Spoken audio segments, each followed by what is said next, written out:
Tadi Imam menyampaikan surah Wallahu qaribum minal muhsinin. Al-ihsan an ta'budallah ka'annaka tara fa illam takun tara fa innahu yara. Untuk bisa mengenal Allah, kita harus seperti apa yang tadi Buya jelaskan, berma'rifatullah bi asma wa sifat. Dan jalan tercepat tadi Buya mengatakan dengan ma'rifatur ruh. Cuma sayang sudah di-skip kajian itu, dan kita berharap suatu hari nanti ke depannya bisa dibuka kembali agar bisa doa aja yang banyak.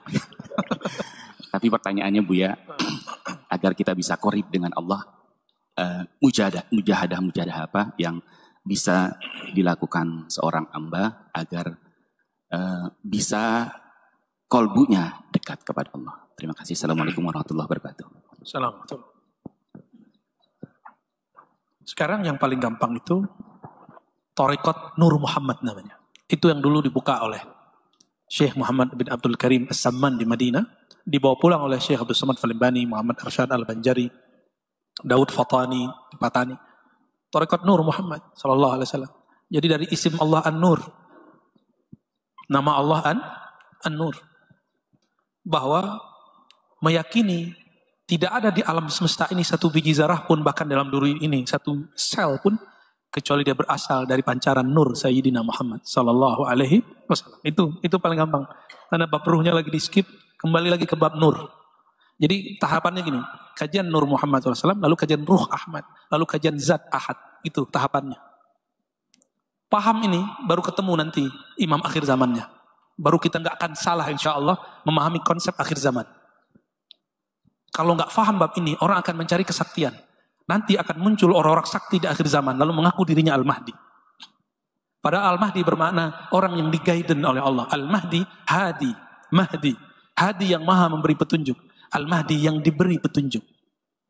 Yang ditunjuk Allah apa? Yahdi qalbah, kalbunya. Maka kalbu kita harus berkiblat kepada hal itu. Jadi ada seorang syekh di Palangkaraya masih hidup. Dia nulis buku tentang bab ini. Apa kata beliau? Saya nggak usah sebut namanya ya. Nanti takutnya beliau nggak ridho. Ya. Dan itu ternyata pernah dikalamkan oleh Syekh Muhammad Arsyad Al-Banjari dalam kitab Kanzul Ma'rifah. Bahwa jalan menuju Allah itu ada 3. Cukup ini jawaban yang pertama tadi. Bahwa diri ini bersumber dari nur Nabi Yuna Muhammad SAW.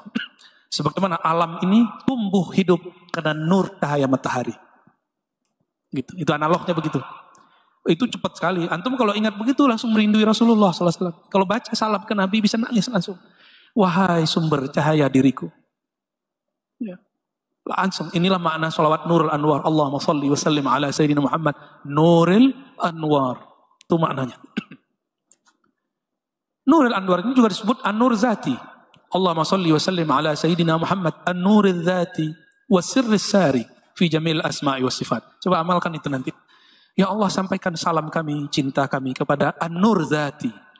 Nur Zat. Nabi Muhammad SAW disebut An-Nur Zati. Cahaya yang zati. Bahwa cahaya alam semesta itu dari cahaya yang ada pada dirinya. Sedangkan cahaya dirinya tentu dari An-Nur Allah Subhanahu wa ta'ala. Jadi kalau kita pakai jalur ini, jarak kita dengan Allah hanya Nabi Muhammad SAW dan Ruh Ahmad. 2 aja. Jadi hijabnya tinggal 2. Tapi kalau antum pakai riadoh yang lain, panjang. Panjang sekali. Ya. Jika matahari, nah ini ada singkong nggak nih?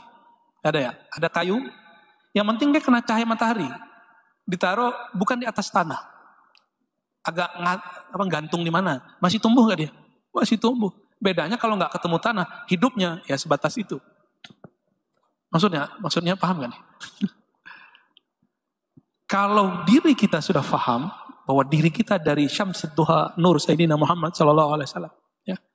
Maka antum itu kolbunya akan mati jika tidak terkena limpahan cahaya nur Sayyidina Muhammad SAW. Inilah kenapa muncul hadis Nabi, man shalla alayya sallallahu alaihi asyara marrah. Siapa yang salawat kepadaku sekali, maka cahaya yang melimpah kepadanya 10 kali. Jadi jika ingin hidup batinnya dekat kepada Allah yang maha hidup, hidupkan salawat dalam diri kita. Maka si pohon singkongnya tidak hanya dia ngatung, tapi dia tertancap di bumi. Baru nanti dia tumbuh dan berbuah. Namun banyak orang ingin muncul sebelum tumbuh. Akhirnya seperti pohon singkong itu, dia tidak mau nancap, tidak mau dibenamkan sedikit kediriannya, keegoannya. Membenamkan diri itu yang disebut riyadhah. Melatih diri, membenamkan sedikit. Kalau kita nggak membenamkan diri ke dalam kehinaan diri, kita ini jadi semua maksiat itu kedirian kita. Merasa diri ini hina, merasa diri ini pemaksiat, merasa diri ini tidak pantas. Itulah membenamkan diri, itu cara. Tapi jangan dibenamkan semua, nanti putus asa. Sedikit saja. Benar nggak? Coba padi, kalau yang baru disemai tumbuh satu jengkal itu, kalau dia di tanah biasa, tidak ditancapkan, di tanah yang berlumpur, dia tumbuh, tapi buahnya hampa. Cuma jika ditancapkan di sawah, walaupun cuma sedikit, jangan terlalu. Jangan ditancapkan semua, nggak tumbuh-tumbuh nanti. Nah itulah seni mendidik diri, mendidik jiwa. Seorang murabbi, seorang syekh tidak boleh mendidik muridnya dengan menghancurkan kedirian muridnya. Maka jiwa kita tidak boleh dihancurkan, dia hanya boleh dikontrol. Jadi ma'rifat nafs tidak menghancurkan hawa nafsu, tapi dia justru mengelola hawa nafsu. Gimana caranya? Berikan pancaran nur Sayyidina Muhammad SAW, nanti dia akan tumbuh. Nah ini rumus tadi Pak. Satu kali kita bersolawat, maka cahaya nur Sayyidina Muhammad SAW mengalir kepada kita 10 kali. Nah, kalau pohon-pohon ini, kenapa negeri tropis paling subur? Karena berlimpah-limpah cahaya matahari. Benar nggak? Ya, itu bedanya. Di daerah subtropis kurang. Di subtropis ada pisang nggak?